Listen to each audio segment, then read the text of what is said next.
Mr. Giles Kennedy.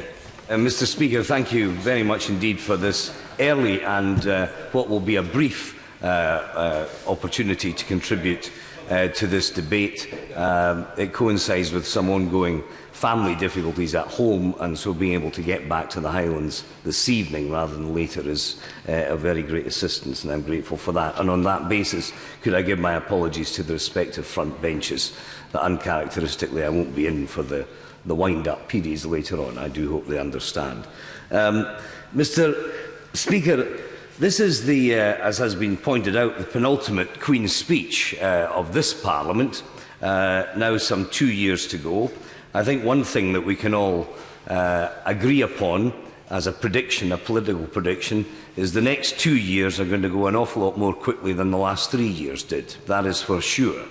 But of course, whatever proposals are contained within the legislation that was outlined in the Queen's speech, the truth of the matter, as we know, is that so much of the politics of these next 2 years, and therefore the next general election, are going to be conditioned not by specifically or any means exclusively what's in today's Queen's speech, but by the wider economic scenario, and also, and indeed that wider economic scenario is brought home to us by the fact that we're welcoming Her Majesty the Queen to the Palace of Westminster today.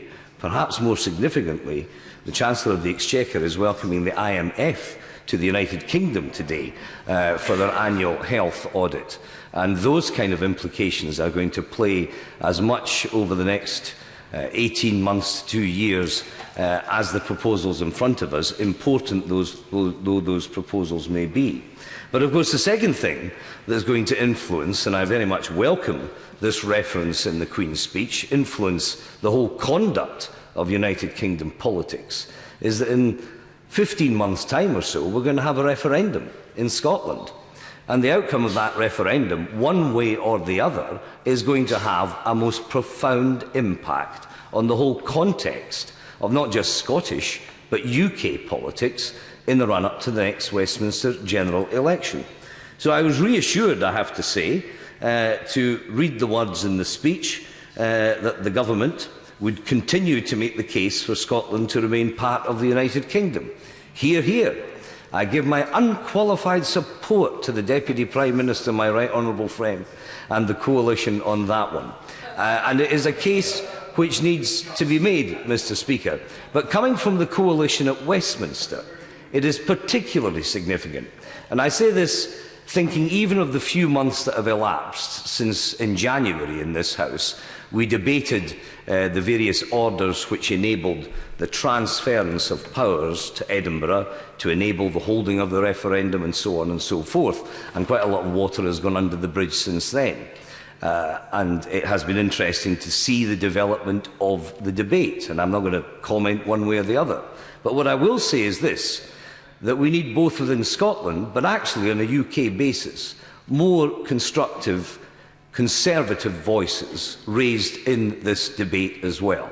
I've always felt, as one who came in here in 1983 when there was still a very viable Scottish Tory presence in the House of Commons, and saw that erode and eventually fall off the end of the cliff completely, that in fact that was extremely dislocating and unhealthy, not just for Scottish politics, but by implication for UK politics as a whole.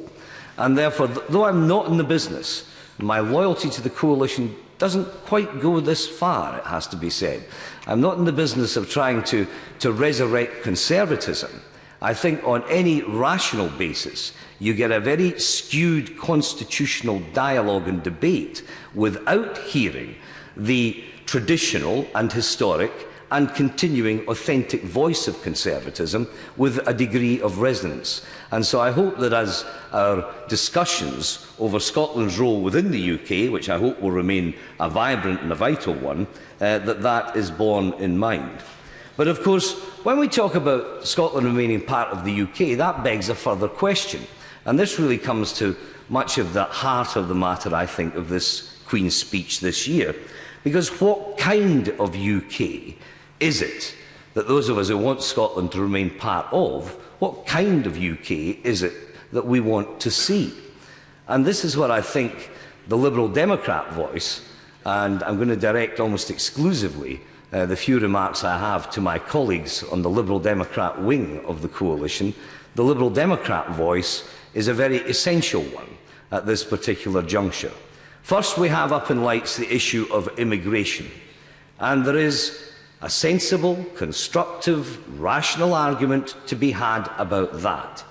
But it should be preceded by a statement of principle, one which I'm delighted to say my right honourable friend, the party leader and Deputy Prime Minister, has made many times, and that is that there are those of us in this House and in the spectrum of British politics who are quite unapologetic and unashamed in saying that historically, as well as in contemporary terms, the immigrant contribution to our economy and our values of our society has been immensely positive. It is one to be encouraged, it is one to be celebrated, and it is not something into which a Dutch auction on the back of UKIP and various other Ken Speckle figures should be indulged in terms of how best we pursue this matter.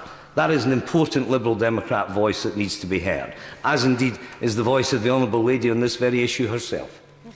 I'm very grateful to Honourable John. Does he agree with me that clearly we want an efficient and fair immigration system which commands support, but there's a danger of a downward spiral of anti-immigrant rhetoric which will not help anybody and is in denial of the huge contribution immigrants have made to this country over the years?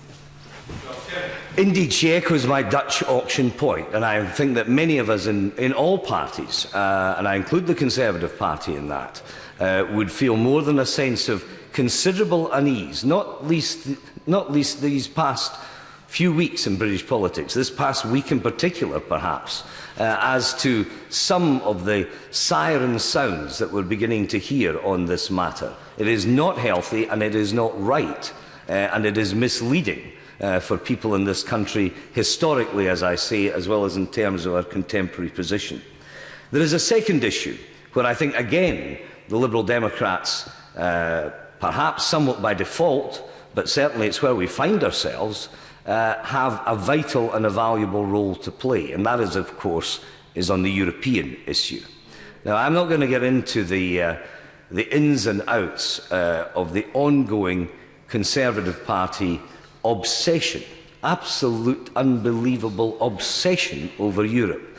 I mean, I go back to the days of the Maastricht Treaty in here, and the so-called night watchman of the time, including now the Department of Work and Pensions Secretary, who was one of the leading lights. And they kept the place going night after night, week after week, month after month, and they almost brought the government to its knees over the issue of Europe. And here we are over 20 years later, and little, if anything, has changed. This is an important opportunity for the Lib Dems to exploit. Yes, of course. I'm grateful to the honourable member for giving way, but would he not agree that being accused of having an obsession is far better if we're actually discussing something that people out there are discussing than ignoring the voice of at least 1 in 4 people, or perhaps as much as half of the population, who think it's high time we pulled out of the European Union? Well, I think with all due respect to the honourable gentleman, that's a judgment that he must make. He must make. I don't want to troll and have a history lesson going back to the days of Maastricht, but actually the person I blame most of all on all of this is in fact Tony Blair.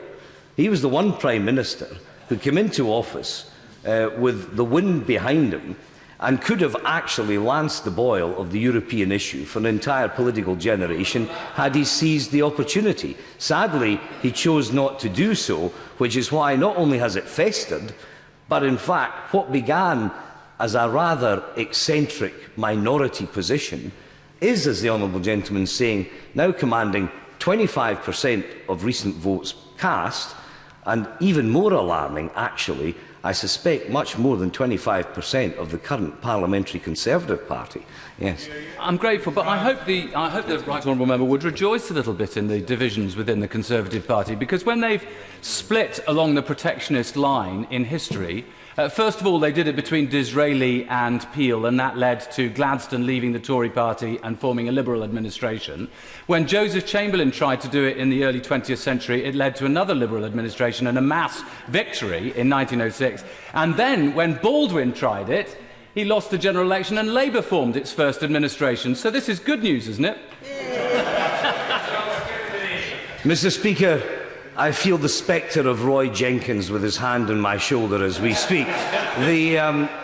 What I would say to the honourable gentleman is that in perhaps a more superficial, short-term, opportunistic political way, of which he is such a emblematic individual and representative, yes, one might well rejoice in the difficulties and the internecine warfare, perhaps, that is reigniting within the ranks of British conservatism on the European issue.